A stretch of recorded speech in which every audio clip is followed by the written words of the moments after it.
মামুনি তুই অল্প থাম, কারণ তোর ব্যাপারে ভালো করে জানে আমাদের চন্ডিরাম।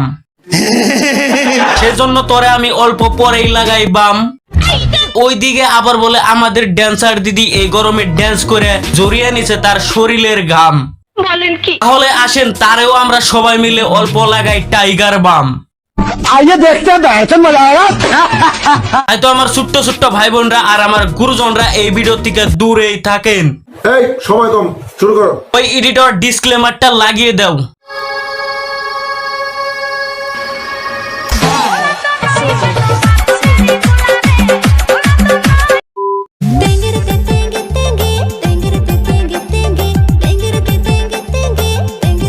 এটা তো টেলার পিকচার আবি বাকি হে। এই মামুনি খালি রাস্তা ব্লক করেই নাচে না, বরং রেল বাস নৌকাতেও এই মামুনি নাইসা মানুষের অসুবিধা দেয়।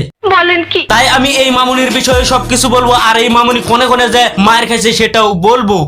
বলো বাবাজি। তাই আপনারা ধৈর্য ধরে এই ভিডিওটা দেখতেই থাকেন। আর যদি এই ভিডিওটা ভালো লাগে তাহলে এই চ্যানেলটা সাবস্ক্রাইব করে যাবেন, আর যদি এই ভিডিওটা ভালো না লাগে তাহলে সাবস্ক্রাইব করতে হবে না। আমার নাচ দেখো, তোমরা সবাই দেখো আমার কুমোর ডুলানি। না মামুনি, তোমার নাচটা কিন্তু অসাধারণ, বিশেষ করে তোমার কুমোর ডোলানিটা আরো ভালো লাগে আমার। এরকম মেয়ে এই পৃথিবীতে কেন জন্ম পাইছিল বলতে পারবেন কেউ? তুমি তো কোনো বালডাই জানো না। কাকা আপনি বলতে পারবেন? বলতে পারবো না। আপনিও বলতে পারবেন না? তাহলে আমি বলছি, এই মেয়েটা এই পৃথিবীতে জন্ম পাইছিল রাস্তাঘাটে পাবলিককে নাইসা অসুবিধা দেওয়ার জন্য। নিঃসন্দেহে তুই ঠিক কথা বলেছিস।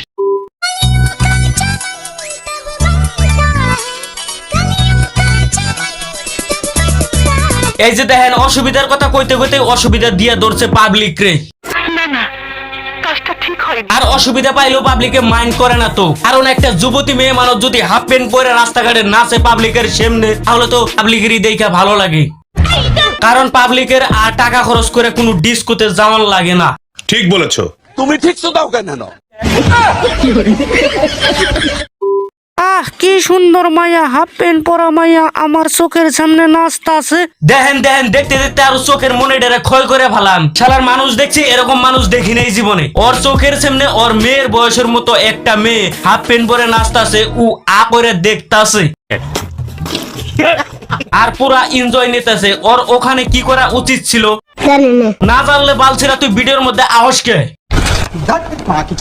ওর ওখানে ওই মেয়েটাকে চোর দিয়ে বাস থেকে নামিয়ে দেওয়া উচিত ছিল। তোমরা দেখো গো আসিয়া আমি নাচতাছি, ক্ষমা করবেন। অসাধারণ নাচ দেখাইলেন মামুনি আপনি বাসের মধ্যে। कौन है ये लोग? আর আপনি উনাকে কেন ভক্তিটা করলেন জানি না। মামুনি? একটা কথা মনে রাখেন, অতি ভক্তি কিন্তু সুরের লক্ষণ। দট শালির করে শালি আমার যাইবার দে শালি। আর আমার কসি মামুনি, এই বোতল কুড়ানো মানুষটারে তুমি যাইবার দাও, কারণ ইনি কষ্ট করে দুই বেলা দুই মুঠো ভাত খায়, তোমার মতো রাস্তাঘাটে পাছা ডুলিয়ে ভাত খায় না। ওই কালো তুই দেখতে থাক, আমি নাচি।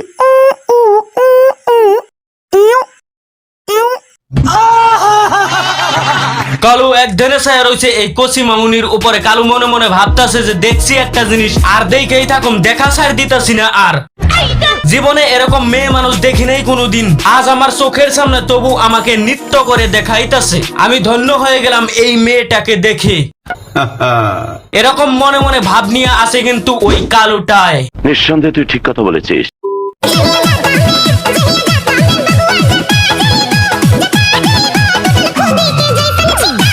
মামুনি তোমারে যে পয়দা করছে সে মনে মনে কি ভাবতাছে জানো তুমি? জানি না। সে মনে মনে ভাবতাছে আমি যে এই মেয়েটাকে কেন কষ্ট করে ডাউনলোড দিলাম। সকাল সন্ধ্যায় মানুষের কাছে কথা শুনতে হয়, কারণ আপনারা একটা কথা চিন্তা করে দেখেন তো, একটা বিয়ার উপযুক্ত মেয়ে যদি পাবলিকের সামনে কুমল ঢুলিয়ে নাচে, তাহলে তার বাবা মায়ের মনে কিরকম কষ্ট লাগতে পারে। জানি না বড় মালিক। বুকে ভরা মৌচাক তোর লাগে বানাইছি, রসে ভরা কলসি তোর লাগে জমাইছি। তোমার বুকে ভরা মৌচাক কেউ খাইবো না তো, কারণ তোমার বুকে ভরা মৌচাক বেশি পুরোড হয়ে গেছে। এখন আর তোমার বুকে ভরা মৌচাক খেয়ে ভালো লাগবো না। মধু গিলে খাবি কি, আমায় চুষে খাবি কি? কেরিদা আপনি কি এই ঢেবনির বুকে ভরা মৌচাক খাইবেন? নেওয়ার ইন্ডিয়ার বিখ্যাত রোস্টারই যদি তোমার বুকে ভরা মৌচাক খেতে না চায় তাহলে তো আমরা কোনকার সেটের বাল।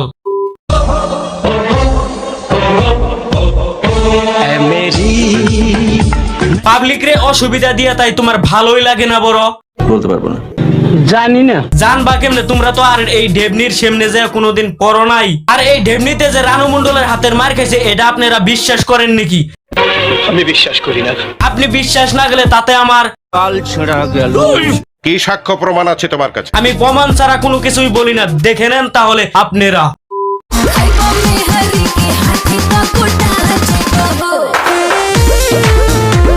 রানু মণ্ডল কিন্তু এই মেয়েটাকে একদম দেখতে পারে না, তারপরেও রানু মণ্ডলের ঘরে যে এই মেয়েটাই রানু মণ্ডলকে বিরক্ত করে। আর রানু মণ্ডল কিন্তু ঝাড়ু দিয়ে এই মেয়েটার পিছনে তবলা বাজিয়ে আছে।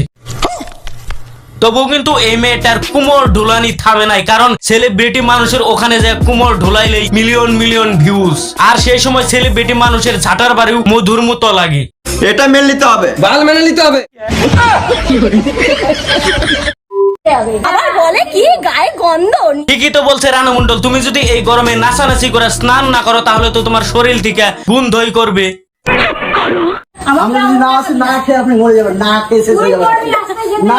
শুনছি তোর কথাও অনেক, কেন যাস রানু মণ্ডলের ওখানে? জানি না। কে যেতে বলেছে রানু মণ্ডলের ওখানে?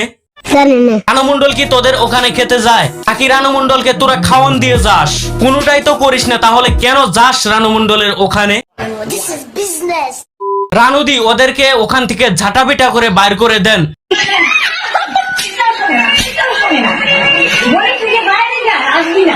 হ্যাঁ এইবার ঠিক আছে। এরকম মার খাওয়ার পরেও এদের লজ্জা হয় না, আর লজ্জা থাকলে সে না এদের লজ্জা করবে। নিঃসন্দেহে তুই ঠিক কথা বলেছিস। আর এই ভিডিওটা কিন্তু এদের আইডি থেকেই পাওয়া গেছে। বলেন কি? এরা যে রানু মণ্ডলের হাতে মার খেয়ে সেটা কিন্তু এরাই এদের আইডিতে আপলোড করছে। এইটাও সম্ভব? পারো, তোমরা পারো। ঢেবনি, তোর এরকম করে রানু মণ্ডলের ঘরে যাওয়াটা উচিত হয় নাই, তাই তুই কানে ধরে উঠবস কর। চলে যাবো তাড়াতাড়ি জেনে। হ্যাঁ এইবার ঠিক আছে, আর কিন্তু এরকম করে কারো ঘরে যাস না, ঠিক আছে? হ্যাঁ। এই ঢেবনির জীবনের উজ্জ্বল ভবিষ্যৎ কামনা করে আজকের মতো এখানে ভিডিওটা সমাপ্ত করছি। তো ভিডিওটা এই পর্যন্ত ছিল। ভিডিওটা ভালো লাগলে লাইক শেয়ার কমেন্ট সাবস্ক্রাইব করে দেবেন সবাই। দেখা হচ্ছে আরেকটা নতুন ভিডিওতে। ততক্ষণ সবাই ভালো থাকবেন, সুস্থ থাকবেন। বন্দে মাতরম।